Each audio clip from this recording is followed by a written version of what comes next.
Hello' friends, welcome to my channel vlog with Kuhito. আশা কৰোঁ আপোনালোক সকলো ভালে আছে। আৰু আজি বতৰটো একদমেই ডাৱৰীয়া, এখিনিমানো ৰ'দ নাই গাইছ। আৰু মই এতিয়া মানে কৰি আছোঁ এটা কাম, মানে বগৰীৰ আচাৰ বনাম আজি। বগৰীৰ আচাৰ বনোৱাৰ কাৰণে বগৰী কাটি আছোঁ। তাৰপাছত এতিয়া মাহীহঁত তাতে মিঠে আনিব যাব লাগিব, গুড় বুলি যি কয়, গুড় আনিব যাব লাগিব। তাৰপাছত বনাই আছোঁ বগৰীৰ আচাৰ। চাই থাকক আজিৰ ভিডিঅ'টো শেষক লগি। বগৰী আচাৰৰ কাৰণে বগৰী কাটি আছিলোঁ। সেয়া বগৰী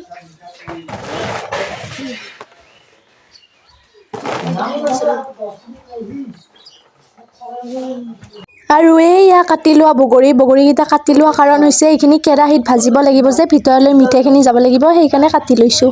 কাটি থৈছোঁ হিৰকে না কি কওঁ বুলি কওঁ। আৰু আমি কি আনিব যাম? মিঠে যিটো লিখিতত গুড় বুলি কয়, লিখিতত মানে আছলি নাম গুড়। তাৰপাছত আমি মিঠে বুলি কওঁ।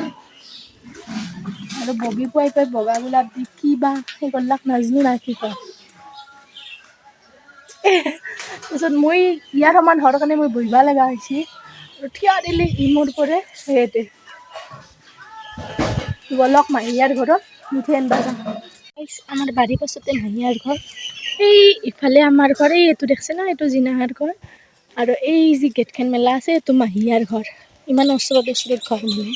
আৰু এইজনী হৈছে আমাৰ একমাত্ৰ ভনীয়েক, মানে মোৰ মাহী। আৰু মাহীয়ে এতিয়া গুড় উলিয়াই আছিল আৰু মোৰ লগত আহিছে হিৰক। আৰু এইয়া মাহীহঁতৰ ঘৰৰ পৰা অকণমান গুড় আনিলোঁ, যিহেতুকে বগৰীও অকণমান। আৰু এইখনে হৈছে মোৰ গাঁও, আৰু মোৰ গাঁৱত আহিলে দেখা পাব গৰু ছাগলী, লগতে কিছুমান পচা মানুহ। আৰু এইজন হৈছে আমাৰ চুনু মহাৰাজ, আইতাকৰ লগত ঘৰৰ কাম কৰি আছে, মানে আইতাই কৰি আছে বাৰু। তাক এনে অলপমান দেখাই দিলোঁ, সি কি বা কৰি আছিল। আইতাই মানে জাবৰবিলাক চাফা কৰি জুই দি আছিল, যিহেতুকে ৰাস্তাৰ কাণত জাবৰ বহুত হৈছিল সেইবাবে। আৰু এইয়া বগৰী বনোৱাৰ বাবে জগাৰ, ছানৰাইজৰ ৰেড চিলি পাউডাৰটো ল'লোঁ, লাল মিৰ্চ লৈছোঁ, লগতে আৰু গুড়খিনি লৈছোঁ। ৰ'বক, এই ভিডিঅ' ক্লিপ কেইটা কিন্তু মই মিনি ব্লগৰ কাৰণে লৈছিলোঁ, কিন্তু হ'ল কি ইউটিউবৰ কাৰণে শ্বৰ্ট ল'ব পাৰিলোঁ, চ' এইকেইটাই লগাই দিব লগা হ'ল। প্ৰথমতে কেৰাহীটো বহাই দিলোঁ, তাৰপাছত তাতে দিলোঁ অলপমান গুড়ত দিলোঁ অলপমান পানীখিনি অলপমান উতলাই আনবা দি তাৰ ওপৰত দিলোঁ লাল মিৰ্চ পাউডাৰ। মই জিনকে মিলে দিছোঁ, আপুনিও ইনকে আৰু মিলে চাব দিয়ক গাইছ, নচছোঁ আৰু ময়ো। তাৰপাছত গাইছ এয়া বগৰীৰ আচাৰ লাহে লাহে বনি আছে।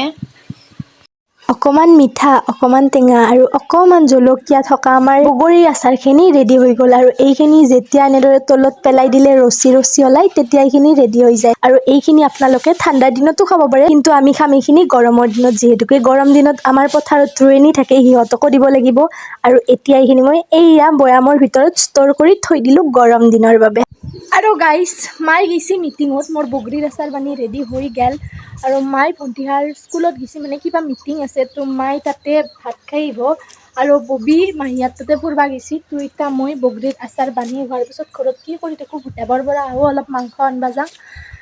আজি বতৰটো ঠাণ্ডাটো, চ' এতিয়া মাংস আনিম, মাংস আনি কিনকে ৰান্ধো, কি ৰান্ধো ভালকৈ চাই থাকক। তো বলক ভূটাবত ডাইৰেক্ট মাংসৰ দোকানত দেখাই আছোঁ ৰ'ব, এইয়া চাওক। আৰু এইখন দোকানৰ পৰাই মই ল'লোঁ অকণমান ব্ৰইলাৰ মাংস।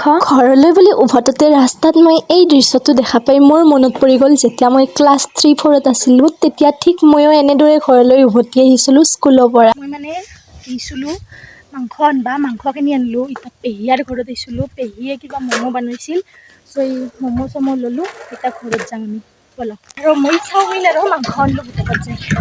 এই জাষ্ট মই গাইছ ঘৰ আহি পালোঁ। ঘৰ আৰু আজি মিস্ত্ৰী খুৰা অহা নাই, চ' এতিয়া ভাতৰ যোগাৰ মই কৰিব লাগিব। তো বলক ভাত ৰান্ধিব যাম। বৃন্দাবনৰ পৰা অনা চিকেন চাওমিন, আৰু এইপিনে আছে ম'ম'।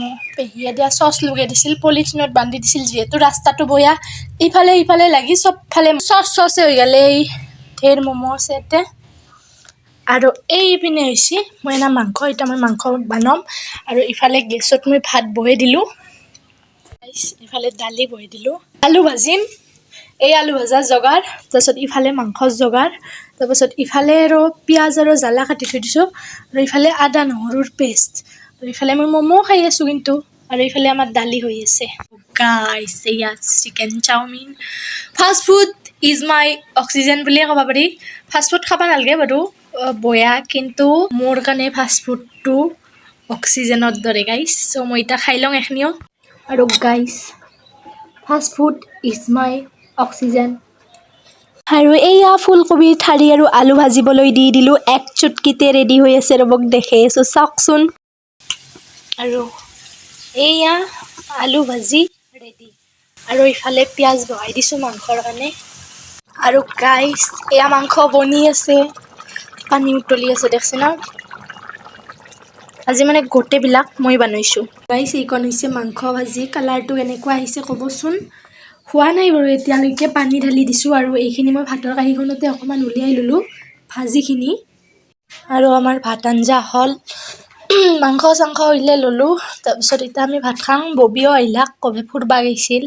ঘৰৰ গোটেইখিনি কাম যিহেতুকে ময়ে কৰিলোঁ, সেইকাৰণে ভাত পানী খাই বাচন ধোৱা কামটো ববিক কৰবা দিলোঁ। তেতিয়াতো ববি ফুৰবা গৈছিল, তেতিয়া একো কাম কৰবা নাপলাক। ময়ে ভাত আঞ্জা বনালোঁ। ইটা ববিক বাচন ধুবা লগে দিং মানে দিলোৱে গাইছ। আৰু ময়ো গাইছ ভাত পানী খাই ববিক বাচন ধুবা লগে দি ইটা মুখ চুখ ধুই কিনে বাগাৰ দিম। আৰু আজিৰ ভিডিঅ'টো এখিনিতে কৰিলোঁ সমাপ্ত।